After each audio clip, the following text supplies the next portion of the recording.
This is a really good audition tip. This is a mistake that I made a lot when I first started out acting, and this is a lot of advice that acting coaches give out there.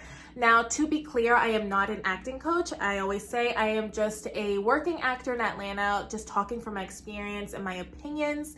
My opinion does not make it fact. This is just what I personally believe and what's worked for myself. So, the audition tip I have for you guys is to know your place in the story, in the TV show, or in the movie. And what I mean by this specifically is, unless you're the lead, and then I would also sometimes argue the guest star or recurrent guest star, nobody cares. Nobody cares. If you're a barista number 4, just say the line. Just say the freaking line and throw it away. If they ask for a second take to do something different, do something different. Make sure it's different. Don't just say don't just enunciate something a little differently the second take. Just do something completely different. But when I say know your place, a lot of acting coaches will say, "Oh, we'll write a backstory." If this is a true story. There was an acting coach who, I think somebody was reading for a mom, mom number one, it was PTA mom or something like that. And this acting coach will literally tell this person who's reading from the PTA mom, no name, just a simple one-liner. They would say, create a whole backstory. What was the character going through? Who is the character trying to, what obstacles? No! You're wasting your time. Just say the freaking line. All the screenwriters will tell you this. You're just there to help the story move along. Nobody cares about the backstory. Oh, but you're probably saying, but what if they like me so much and that they end up they end up giving me they end up making my role larger or something like that. Guys, I really think that's all about luck, and it's all about a certain look. And also, not only that, I know someone who actually just went in to read for one line, and he ended up being a series regular on a TV show, but it had nothing to do, he did not create a backstory.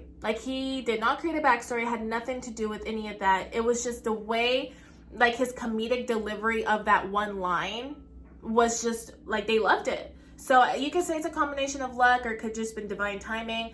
But he didn't have a backstory. He didn't think about what issues and struggles and where he was born in Oklahoma. He just said the line. He said it the way that he would say it, authentically to his type and his essence. And they ended up writing him in the show.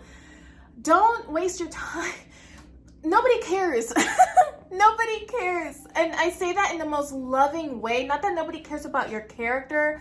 It's just that unless you're the lead or sometimes the recurring guest star, it's nobody cares. Don't make it more than what it is, because then you're going to try to outshine the lead in the series regular. It's going to come out very green and very just not immature. What's the other word I'm looking for? Very just new. Oh, this is a new act. You're trying too hard. There you go. It's going to come off you're trying too hard.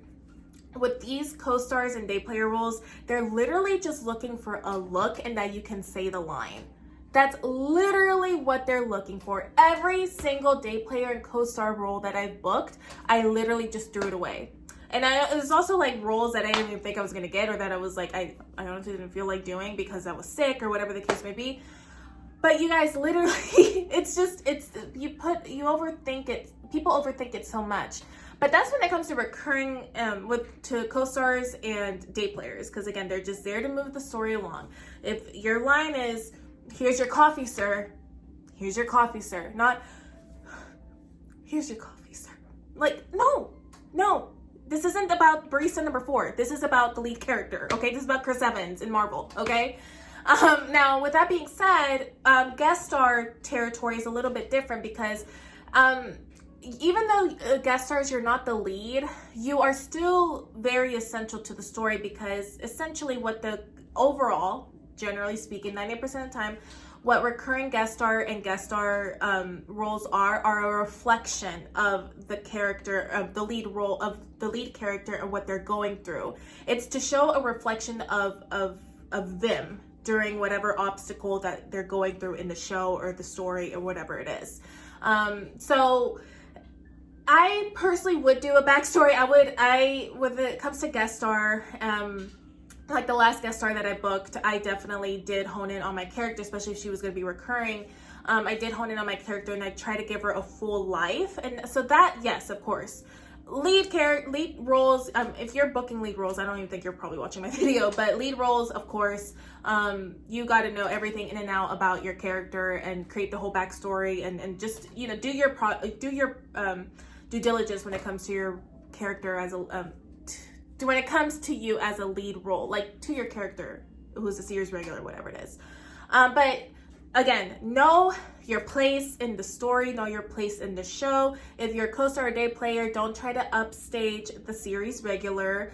If you're a recurring guest star, don't try to upstage the series regular. If you're a series regular, if you're reading for a series regular, don't just try to deliver it very like monotone and don't put any work into it. You know, like, know your place and just know that at the end of the day, what is meant for you will be yours. So aside from that, I hope you guys have a great one and let me know in the comments what you guys think.